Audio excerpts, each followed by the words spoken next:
I'd like to welcome you to our weekly Wednesday broadcast here on YouTube.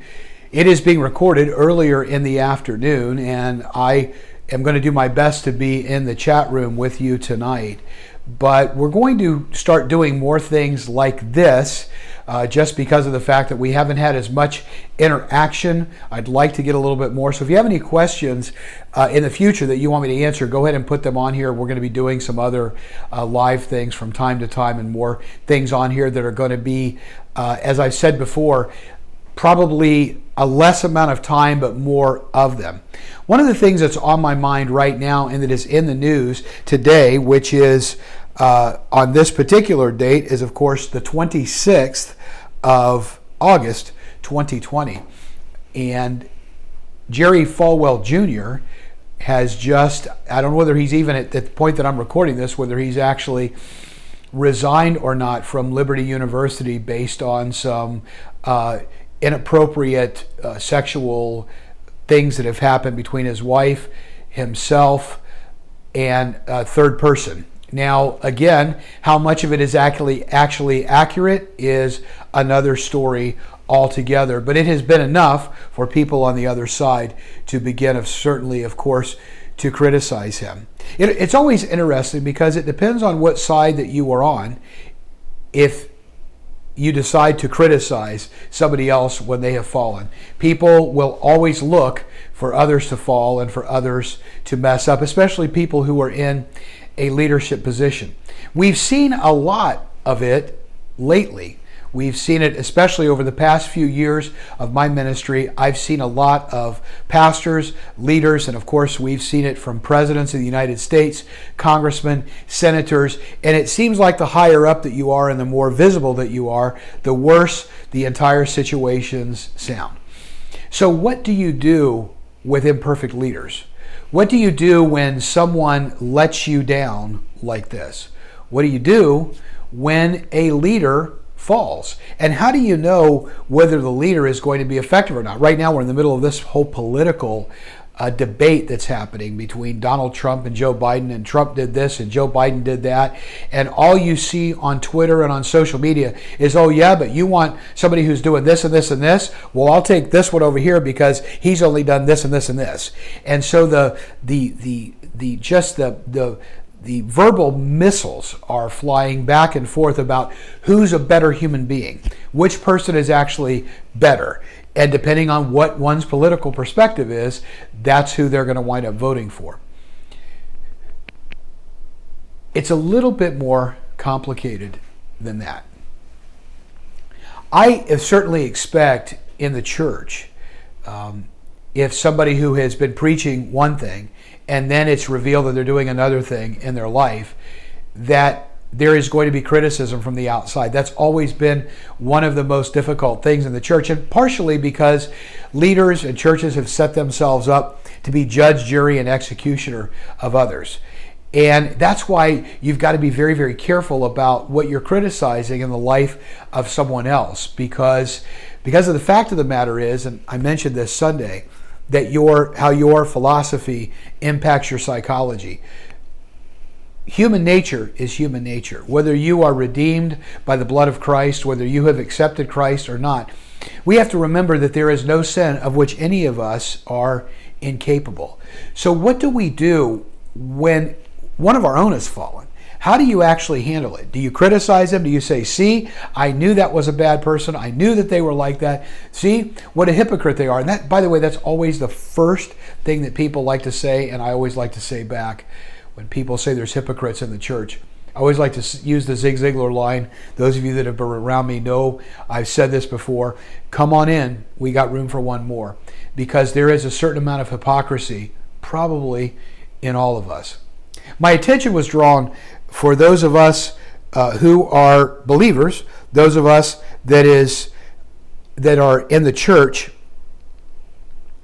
There's a passage of scripture, and I'm trying to get to it on my other phone here, and it's found in Galatians chapter 6. And I want to spend a moment here on this because Paul is writing to the churches at Galatia It's a cyclical or an encyclical letter that's being sent to all of the churches. And there's probably been some judgment. There has been some judgmental things that have gone on. Even the fact that they've been preaching another gospel. What people have been doing is they've been adding to the gospel. So they've been adding and taking away from the good news of Jesus. And Paul starts out in Galatians chapter 1 and says, if anybody preaches any other gospel, let him be accursed. As a matter of fact, I was not going to go over to that, but let me go over to that very quickly in Galatians chapter 1. And I'm going to be reading from the New Living Translation. Then we'll be back over in chapter 6 in just a moment. And in fact, he says to them, I'm shocked in Galatians 1:6 that you are turning away so soon from God who called you himself through the loving mercy of Christ. You're following a different way that pretends to be the gospel or the good news. And then he says this. He says there's people that are deliberately twisting the truth concerning Christ. Then he says this, let God's curse fall on anyone, including us or even an angel from heaven, who preaches a different kind of good news than the one that was preached to you. I say again that we have said it before. If anyone preaches any other good news than the one you welcome, let that person be cursed. So what he's doing is he's actually fighting against another gospel. I like the way the King James puts it. It puts it anathema. This sounds even like a stronger thing, doesn't it? So the context of this is that there's another gospel, and the gospel of grace is being attacked. There needs to be more things added to it. And the whole idea of the gospel is this fact that Jesus came and died on the cross for our sins because we're all sinners. We're all, as one person put it, equal at the foot of the cross. Everybody is born in sin. I mentioned this again on Sunday. I mentioned this in another broadcast this week, that when a baby is born, when they get to that terrible twos part, that you literally have to teach them how to share because they already know how to say mine. Our basic nature allows us or makes us selfish. We have to teach the kids and teach the children how to share. We all have a sin nature. In other words, none of us are perfect. And anybody that tries to get better, to get to God, he's saying that's the wrong gospel because God is the one that has to do this work of redemption in you, and it's a work of grace. So because none of us deserve it, none of us can earn it, that's why it's called a gift. But he's talking more practically when he gets over to chapter 6, and there's been apparently some issues that have been going on in the church at Galatia. So in chapter 6, he says this, dear brothers and sisters, if another believer, key point, another believer is overcome by some sin. Okay, I want you to get that. Literally, the way the Greek reads, if he or she stumbles in to a sin, they stumble into something, they've blown it, that's it, it's big. He says, you who are godly, and notice what he says here, should, listen to these two words, gently and humbly help that person back onto the right path. And be careful not to fall in the same temptation yourself. Wow.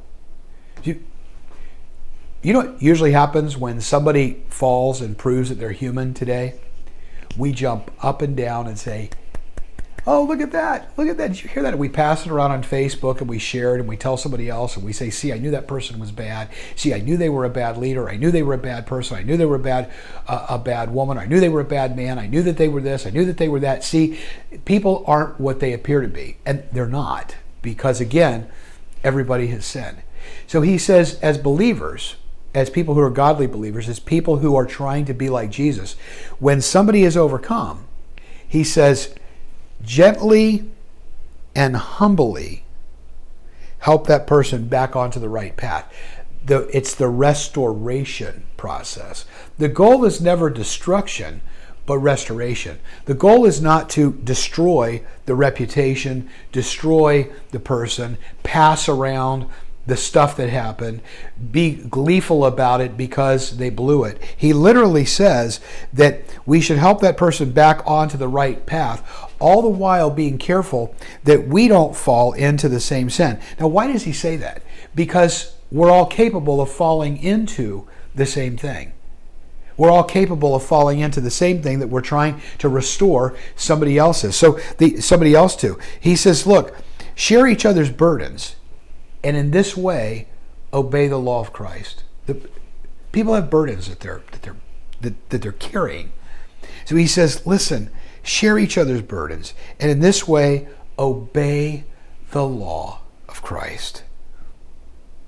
He says, if you think you're too important, verse 3 of chapter 6 of Galatians, to help someone, you're fooling yourself. You are not that important. He says it's up to you to help them. And if you think that you're too important to serve, let me remind you that you're not that important. Wow, that's some strong language coming from Paul, who's, by the way, in prison when he's writing this. He says, don't get caught up with all of your self-importance. And then he says, you need to pay careful attention to your own work, for then you will get the satisfaction of a job well done.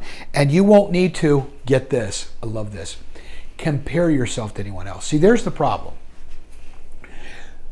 We are constantly in a state of comparison. So what happens is, we want to know that we're better than one person and not as bad as the next person. And that's why he says this. You need to be focused on your own thing and stop comparing yourself with others. He says, because we're each responsible for our own conduct. So this is important. See, why do we get excited when somebody falls? Why do we want to share it? Because if we haven't been guilty of the thing that they've done, then we automatically believe that we're better than them. Well, I've never done that, therefore I'm okay. I'm not as bad as them. But then we see somebody else that has been successful, or successful in the eyes of maybe others, or successful in our eyes, or they've done something or achieved something that we haven't yet been able to achieve, or that we didn't achieve, or maybe that we tried and we walked away from, and we compare ourselves with that and we go, oh, I'm not that good. So it's these extremes of comparison of I'm not that bad and I'm not that good. And Paul says, look, you're here to serve. If you think you're too important to serve, you're not. You're here to help other people get back on the right path. You're here to watch yourself. You don't want to compare yourself to anybody else. He says, because you and I are each responsible for our own conduct. We're not responsible for the conduct of somebody else when they fall. We're not responsible when somebody blows it for their conduct. We're all responsible for our own conduct. We didn't do anything to perpetuate it. We didn't do anything necessarily to prevent it. Everybody is responsible for themselves. Now, I want you to get that. He doesn't say you're responsible for your own conduct unless you've had a bad past. He doesn't say you're responsible for your own conduct except in the case of your heritage was whatever. Your parents were bad. Parents were evil. Your mom left you, your dad left you. He doesn't say any of that. He just says, look, you and me are responsible for our own conduct. See, that's really the cure for all of this. The cure is not to compare ourselves. Not to compare ourselves to what other people are doing. Not to compare ourselves and say, I don't compare in a good way, or I don't compare in a bad way. In other words, I'm not as good as them, or hey, I'm not as bad as them. That's a horrible way to live the life, because there's always going to be somebody that's better than you, and there's always going to be somebody that's worse than you. Paul says, be responsible for your own conduct. And your conduct, which he says earlier, is to serve. It's to do your work. It's to be who you are. And then when you're there and somebody stumbles and falls, he says we have to help them get back on the right path. We can't walk the path. We can't walk the path for them, but we can walk the path with them. It's a restoration process. It's not, oh, you're off the path, good riddance, good luck, I knew you were horrible, I knew you were terrible, I knew you weren't the person that I thought you were, and keep walking. He goes, no. You want to get them back on the path and be responsible for your own conduct. Just imagine if all of us said, I'm going to be responsible for my conduct. I'm not responsible for other people's conduct. I'm responsible for my conduct. I'm not even responsible for how others respond or react to me. Now, I could certainly trigger that and know that, but if I am responsible, if somebody tries to trigger me and tries to get underneath my skin or tries to in some way manipulate my response or something like that, I'm still responsible for my conduct. It keeps you and me from being a victim. We can be victimized without being a victim. So what he's telling us here is that when somebody falls, especially if you're a believer and another believer falls, man, don't rejoice at it. Don't rejoice at it. Don't spread it around. Don't gossip about it. Don't keep talking about it. If you have access to the person, help them get back on the path. You know why? Because we're all capable of getting off the path every single day. What's the remedy? The remedy is to focus on our conduct. The remedy is to focus on serving. The remedy is to say, what can I do? How can I serve today? How can I use my gifts and talents and abilities that God has given me to serve today? I don't know Jerry Falwell Jr. I went to school at Liberty University for a short time. I met his father a few times. My heart goes out to him if he's got some kind of an addiction or problem. He certainly needs to get help and has to take responsibility for his actions if this is indeed what happened. But I want you to remember that just because somebody posted it or just because somebody said it doesn't always make it true. So let's be careful about judging others immediately, especially if you're a member of the body of Christ. Our goal should be restoration, not destruction. And if we start thinking, how can I serve?